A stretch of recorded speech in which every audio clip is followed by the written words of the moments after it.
talking with the experts.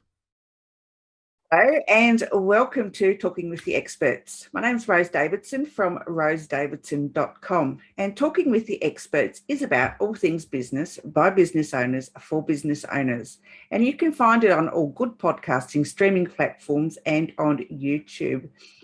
And I would love it if you would subscribe to my YouTube channel and ding the bell so you find out when I'm uploading new videos.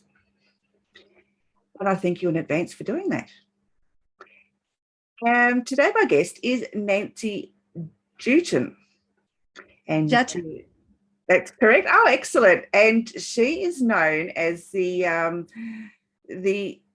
everything lady. And we're going to be talking about how to be the podcast dream guests that top hosts can't wait to book.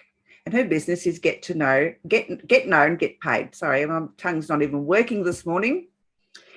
And a little bit about Nancy is she transforms speakers, experts, and authors into sought-after podcast guests who speak their way to six figures and beyond. And she combines her years of public relations agency success, proven online marketing strategies honed since 2009, and velvet boot of accountability to kick clients into an empowering and sustainable gear of performance and profits. Welcome, Nancy. Thank you for joining me. Thank you, Rose. It's good to be here.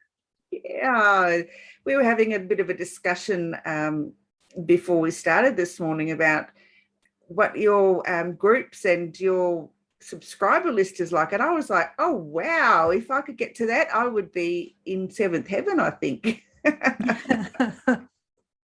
So tell me a little bit about what it is that you actually do for or with your clients. Well, my clients tend to be successful service providers who want to book themselves on the right podcasts so that they can accelerate their lead flow and welcome more inbound sales inquiries without leaving their house and without hiring an expensive booking agency. So I take these clients who are fiscally responsible and I empower them with the knowledge, the know-how, the skills, the finesse, and the moxie to ask for and get booked on the shows that are right for their message so they can ultimately smile all the way to the bank. Oh, wow, that's encouraging. So you'd have to send a few more my way now. Say that one more time. So you'll have to send a few more my way. This is the perfect podcast for that. Yes, and you know what? I would love to, because that I actually have quite a community of people that I would love to introduce you to. Perfect. So we could make a bargain. Anyway, Nancy, so tell me, what does make the ideal dream host? The ideal dream guest. No, host. What makes the ideal dream host? Oh, the ideal dream host. An ideal dream host is one who establishes excellent rapport with their guest, sets up the guest to deliver quality content that is of service and of interest to the host and the audience that they've worked so hard to build. It's an ideal host is someone who recognizes unique and distinct points of view and allows people to express them and sets up the conversation so that everyone who's listening, regardless of the quantity, is better off for having invested that time in that episode. Sounds like me. There we go. Geez, I sound vain, don't I? There you go. So what makes the ideal dream guest then?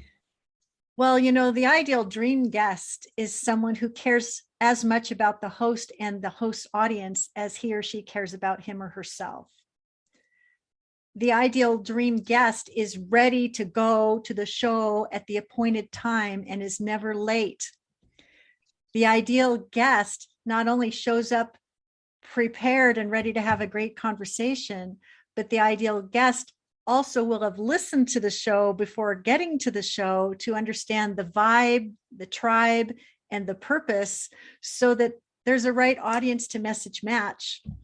I think one of the best ways that you can be a brilliant guest is what you do after the show. Because if you are fortunate to be invited to be a guest on a show like this that has over 10,000 app downloads, the best thing that you can do for your host is to merchandise that episode to everyone you know.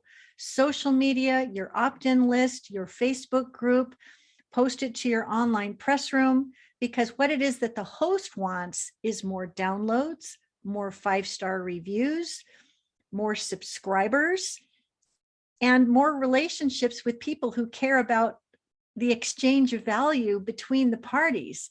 It's not just hit it and quit it and get on with it.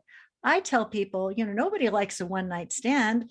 What if you started a conversation with a host and it turned it into a lasting relationship where not only did you really develop keen appreciation and respect for each other, but you felt compelled to introduce her to amazing guests that could add value to the program, and perhaps the host knew of other podcast hosts that could benefit from your content. One good thing always leads to another, so be arms wide open to show up in that way and see what magic can unfold. Oh, I agree. Thank you for sharing that. That's brilliant, honestly. Do you find that sometimes guests are booked onto a podcast and they're not really interested in the podcast itself? They're just trying to get their, try to sell their product or service or whatever it is, and they have no interest in they're not rude, but they're standoffish.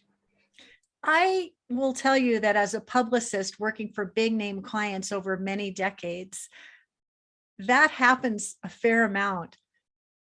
Guests just want to schlep their book, if you will. And when you buy my book, and when you buy my widget, when you go to my website, guests need to remember that the podcast host should be interested in what it is that you're offering and shouldn't be wanting to have a conversation about it. It isn't about you getting to sell your stuff on that show. It's about you having a provocative, compelling, juicy of service conversation that will stand on its own, whether or not someone buys your goodie or not. And I'll never forget, years ago when I was working in news media, there was an anchor of a major television station here in the States. And she said, "I really hate it when people say to me, I never watch the news, but you should write or cover what it is that I am doing." It's so insulting to say to someone who lives and dies on a deadline that I don't have the courtesy to pay attention to your show, but you should turn the camera on me. That is like the kiss of death for anybody who's in a position of influence. You can either be welcomed in, arms wide open, or you can have this thing here, this finger that I'm pointing. This is the ultimate arbiter. It is the thing that has the power over the delete key. I always say to my clients, be the host's favorite. Be the guest, be the client, be the human being that you most want to attract, which means it's not just about you. It's what you can make happen in conversation so that everyone who's tuning in is made better off. It's not just about your book or your widget. It's about the conversation you want to be a part of, the mission you want to fight for, and the stories that you tell that make the audience better off.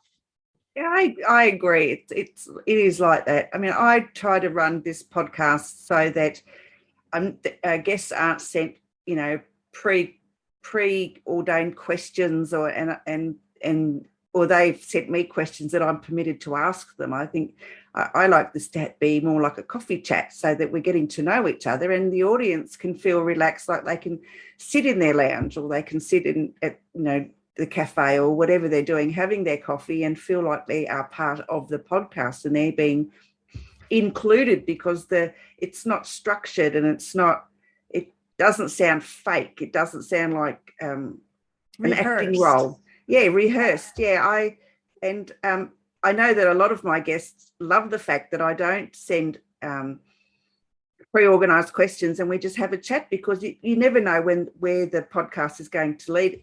Despite the fact that they've sent me a reason that they want to be on here and they've given me a title like you have, but sometimes we go, way out of that sort of thing, because we find something that is interesting for both of us, I guess. And Yes. I love the way conversations with my guests go. But as you say, and I said before that some people just don't really, they have no interest, and they're just standoffish and not very pleasant to interview, because it's really hard to drag stuff out of them.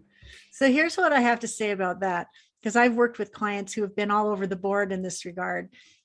There is some value in a guest preparing suggested questions that could guide the conversation in a direction that makes sense for how they serve and how they want to be known. However, a guest should be eminently flexible to bend and sway in the direction that the conversation is naturally flowing. And that means that you have to learn how to bend and sway. And I remember hearing this story one time. Podcast interviews are interviews, they're conversations. That means that both sides are going to have something to say. And there are some guests who think it's supposed to be a monologue, and the host can't get a word in edgewise. Has that ever happened to you, Rose? It has. I have had some guests who are very, I haven't been able to ask a question. It's just been total, but it's been engaging, because they have actually, answered the topic, I guess, but it's just been continuous, and I haven't really had much input into it. But hey, it makes my job easier. I don't have to think of anything. Well, I remember hearing this story about this one podcast host and his producer were in a studio, and they had the guest come in, and the guest started talking, and she kept talking, and she kept talking, and there was no pause, and they knew that this was going to continue. So both the host and the producer got up and went to the water cooler and poured some coffee, came back to the microphone. The guest was still talking. Oh my goodness. Oh. And what I would say to that is, don't be that guest. It's a conversation. It's a dialogue. It's not a monologue. Oh my goodness. That's talk with a mouthful of marbles underwater. That's terrible. Oh yeah, I took a month off from doing my podcast. I took all of July off this year because I was getting podcast burnout.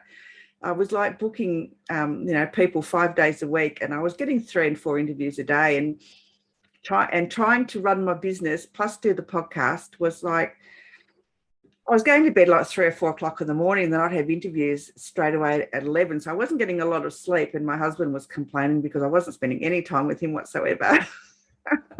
So I've cut it down to 2 days a week and 3 guests a day. So that's 6 guests a week, which is still a lot by podcast standards. But I try to still be present with each guest, because I think that they're giving up their time to be here. So I'm obliged as a host to be present for them. Whether I like their conversation or I don't, I still try to pretend that I'm interested. Well, so since you brought up this podcast burnout, and you are a host of an influential show, Talking with Experts podcast with Rose Davidson. So as someone who has reached a level of success, what contributed to your burnout? And are there lessons that guests can learn from that experience that will help you attract even better guests so that you can continue to enjoy hosting the show? I think it was just the fact that it was just monotony. It became monotonous. And then by the time because I do everything, I do all the editing and everything. And so, you spend a half hour, 45 minutes with somebody, and then, sometimes you have back-to-back interviews, and then, and then you think you've got a backlog of, 6 or 8 interviews that you have to edit. And I think, oh, do I really want to do this now? And you think, no. And then sometimes I get to the point where, do I really want to talk to this person? I mean, and most of the time they are really engaging guests. However, I don't think my face is actually showing that I'm really present with them. And I don't think that it's fair that I am not present with them because, as I said, they've given up their valuable time to be with me. So it is my obligation as a host to be present and show some interest in what they have to say. So, yeah, and getting the burnout, I think, is just, you need to take the space. You need to not do so many interviews in a day. And I think getting someone, you need to outsource some of the stuff. I still haven't got the point where I want to lose control of all that yet. So, well, it's useful to hear your perspective. My whole approach, I did another podcast interview today with someone of great influence. And I thought to myself, I'm going to be there before he's going to be there. I'm going to be camera ready because he said, be sure to be camera ready. I'm going to have listened to at least 3 of his shows to understand the format and any curves that can roll my way. And I'm going to smile and be happy to be there. And when it was complete and the microphone went silent, he asked me this one question. He said, what is the one question I should have asked that I didn't ask? And I said, the question you should have asked that I'd love for you to ask is, what happens when the microphone goes silent, and why does that matter most of all? And he said, well, that's a good one. Let's answer that question. And I said, if you've truly had an awesome conversation with the host and the rapport was there, and the conversation unfolded in a way that really was of service and made the host laugh and made the guest feel seen and heard, chances are when the microphone goes silent, you're both going to be so in love with each other that you won't be able to stop yourselves from exploring what next can happen for both of you if you could just put your heads together and co-create something even more amazing. And I think in my journey as a podcast guest, that has been the most magical part of it for me. And let's just face facts. I know we were talking about this before. When the COVID-19 pandemic hit last March, there were an awful lot of businesses that came to a halt very quickly. But the cool thing about podcast guesting is we can all speak up on more of the right shows without leaving our house or wearing a mask or worrying about a vaccine. And if you double down on that strategy, you can touch and transform lives all around the world with your stories, with your message, with your how-to guidance. And I find that so empowering. And now that the Delta variant is becoming more of a factor, I think there's going to be even more need for people to speak up and share their message wherever they are. And I just see huge opportunity to raise the bar for guests everywhere so that hosts have even better choices of people who are prepared, who are delightful, who have good stories to share, who have value to bring. So that's really the flag I'm waving. Yeah, very good. I've actually got a clear envelope with all the podcast guests that I've had a really great time with, and I keep them in there, and I've stacked them up so I can invite them back again. And it's good that that there are people that I do want to invite back again because they've been so delightful, and I've had so much fun. It's not really like a job. It's a conversation. I'm having so much fun, and sometimes you just don't even want the podcast to end because you're just going on and on and on and on and having such a great time. Well, and isn't that what we all want? I mean, there are all kinds of ways to grow your business in the year 2021. There's a different guru on every corner saying, if you build your funnel this way, if you speak on stages, if you do a 3-day event, if you do this, if you do that, if you build some complicated funnel, there's going to be a flavor of the month of a different way to grow your business that can be very fruitful and lucrative. But here's the thing. If the plan that's being laid out is something that's not in your wheelhouse, that doesn't feel like fun, that you don't want to do, energetically, I think you bring that negative baggage to whatever the tactic. And what I love about podcast guesting is that if you are a speaker and someone who puts words together well and knows how to have a conversation as a human being with another human being, it's like the most natural thing in the world to show up as the expert that you are. And the beauty of it is that anyone who's listening will have that experience too. And in a long form conversation, you learn enough about someone's point of view and their sense of humor and the way they turn a phrase and whether or not you got value. You as a listener are thinking, gosh, I've heard a lot of people talk about this, but not in this way. I think I want to learn more from that person. And then when people get in touch with you, they're pre-sold that you're their person because they already spent half an hour with you on the Talking with Experts podcast with Rose Davidson. You're a sweetheart. I think I'm in love with you.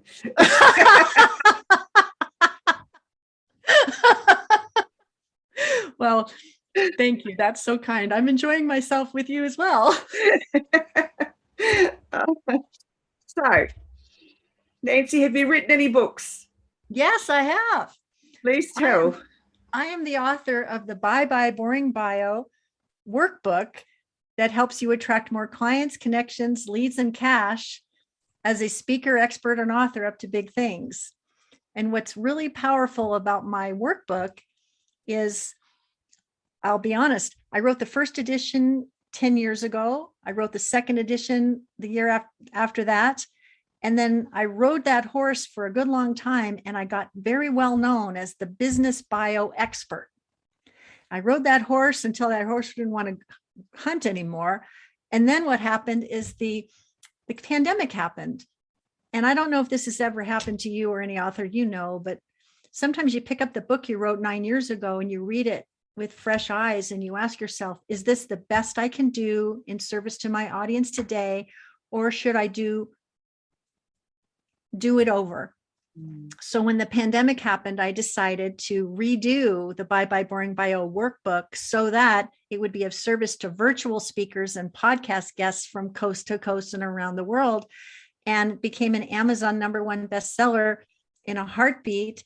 And now it's a foundational element of all of the programs that I lead, because what's different about it is that not only helps you get all your bios done and dialed for every application, but there's a whole section on podcast guest ninja strategies to help open doors for you with a bio that sets you apart from the rest. And there's even videos and audios within the workbook so the content can come alive no matter your favorite learning style. Wow, that's incredible. So Thank it's still you. available on Amazon. So what Yes, is the as a title matter of again? fact- Yeah, please do show it. Here it is. Ah, yay. Okay, people, you've got to buy that book. Well, and you know what was so much fun is there's pages and pages of testimonials from people with really big names in the world today. And one gentleman, Christopher Flett, the CEO of Ghost CEO, did a beautiful YouTube video, and he has like over 100 coaches that work under his banner, working with business leaders across the nation. And he said of all the business tools he evaluated in 2020, the Bye Bye Boring Bio got his vote as his favorite because of how complete, how relatable, how practical, and how powerful it was. And so it's just really wonderful that in the darkest hour of our world, where everybody's wearing a mask and holding on for dear life, that I could create something that would earn such praise, become an Amazon #1 bestseller, and also ease a pain that a lot of people struggle with. And I just have to ask you, have you been presented with boring bios that are hard to read, that add nothing to the conversation? And have you had other bios that were so much better and so much more fun? I think we could all do a little bit better with our bios. Oh, absolutely. Yes. They need to be engaging. I have had guest bios where they don't really tell me who the person is, and they tell me what they do, but they don't tell me who they are. And if I'm going to be interviewing people, I want to know who they are. Well, so one of the stories that I tell on the back of my book, the bio for your back of the book is the thing that might help people actually turn from a browser to a buyer. But I'm a big fan of telling a succinct story that speaks your truth in a way that's memorable.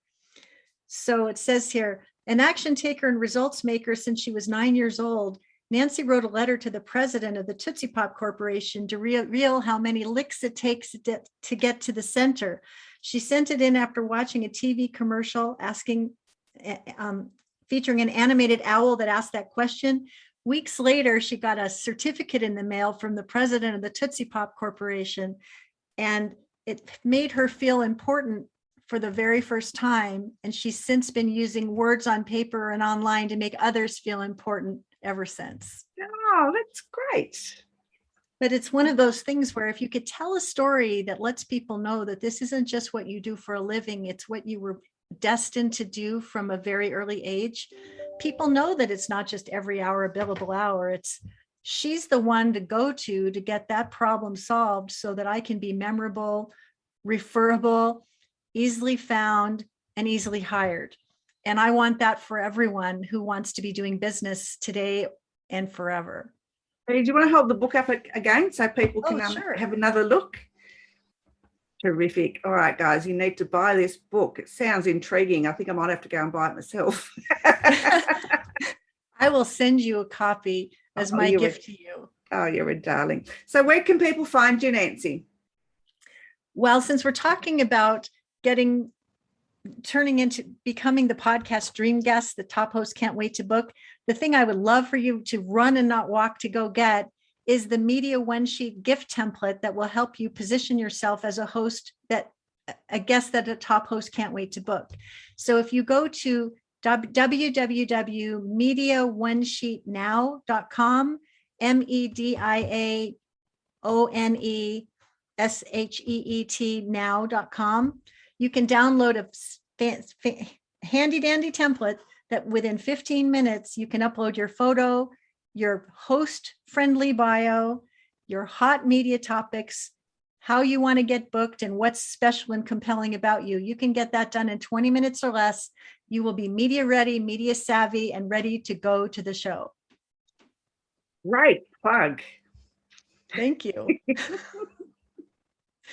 Well, our time is now up, Nancy, and it's been an absolute delight speaking with you. I have had an absolutely terrific morning. You've made my day. Yeah, I am definitely in love with you. Well, so you're way across the world. So when we're done, I'll be sure to get, I will send you a digital copy of the Bye Bye Boring Bio workbook so that you can benefit from it.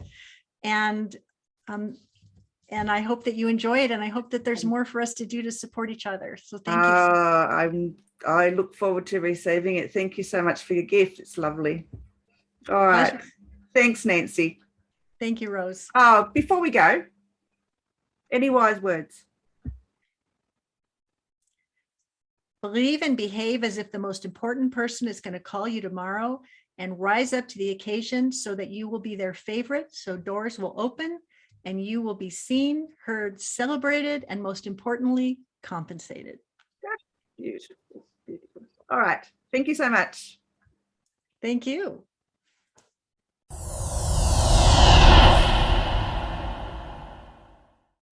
Talking with the experts.